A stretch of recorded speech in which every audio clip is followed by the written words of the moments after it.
Today we'll be talking about Chapter 5, Outsourcing Memory, for this week's vlog. I picked a few main points that I think I will hit on and, kind of try to talk about and see my view on them. If it's similar, different, probably will be pretty similar, but we'll see. The first one is offloading. As it says in the reading, it's co-signing our memories and offloading our personal knowledge onto our smartphones. I think everybody does that in this day and age. There's notes apps. There's like text messages, like you can send yourself a text message. That's sometimes what I do for a reminder.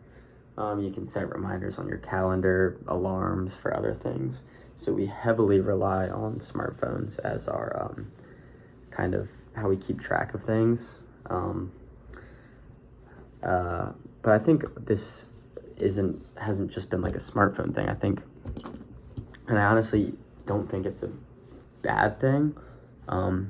We've always been doing this as far as like sticky notes, physical calendars, just writing stuff down on paper, taking notes in class. We've always been committing things to a secondary source other than directly to our memory. I feel like taking notes is just kind of second nature to most people in courses or curriculum where you need to know this stuff. I think notes are a way to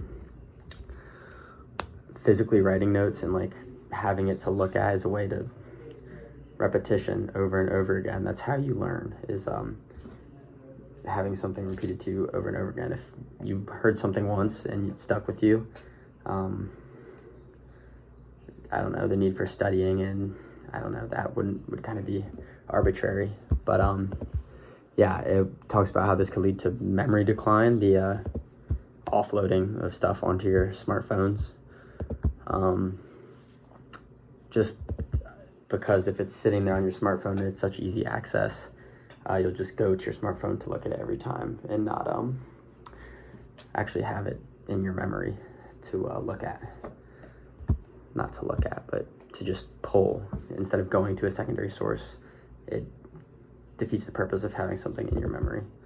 The other thing that was talked about, or the second thing, is it was a study in 2011 called Google Effects on Memory and Cognitive Consequences of Having Information at Our Fingertips.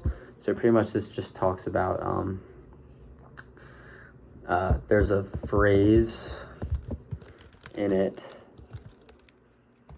called, if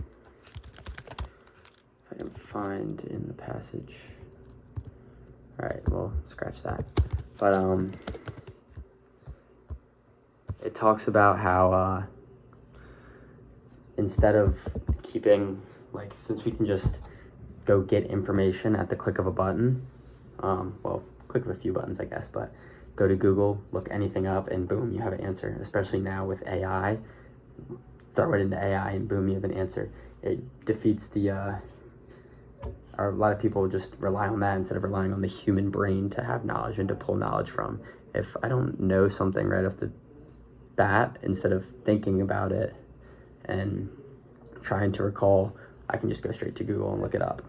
Unless it's like a personal thing or a smaller known thing, then obviously Google's not going to know about your past relationships or whatever, but it will know how to change a tire or stuff like that.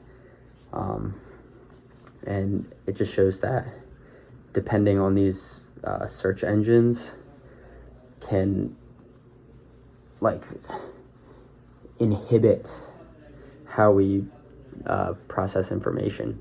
If we hear something from someone, we might, instead of just thinking or really processing what they said, we might just go and look it up right away instead of trying to figure out what the answer might be. And the last thing I'll talk about is just multitasking.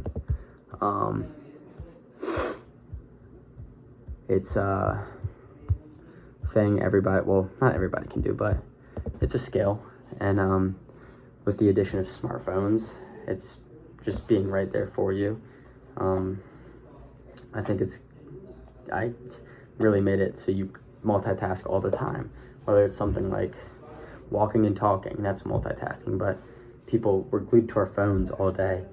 So we're walking and being on our phones, we're having a conversation, we're being on our phones, we're, I don't know, at the gym, like walking on a treadmill, being on our phones, other things. But if you're constantly, or in class, you might be on your phone, another form of distraction. But if you're constantly on your phone, information is more prone to just going in one ear and out the other. If I'm sitting here on my phone having a conversation with you, obviously I'm not that interested in our conversation. If I'm sitting here on my phone, I'm more focused on the contents of my phone and less focused on our conversation. So my response may be, yeah, okay, I'm sorry. More one-word responses, because I'm focused on what's on my phone and not about the story. And then if you bring it up, our conversation, bring it up 30 minutes later, and you're like, remember we were just talking about that? I may be like, I don't know. I was on my phone. I forget. So, yeah, I think also stuff that we see on our phones, this is kind of ties into it. While it is distracting us, we don't learn from our phones really. All social media, like YouTube, Instagram, Snapchat, Twitter, Facebook, whatever, you name it, is all a scrolling like method.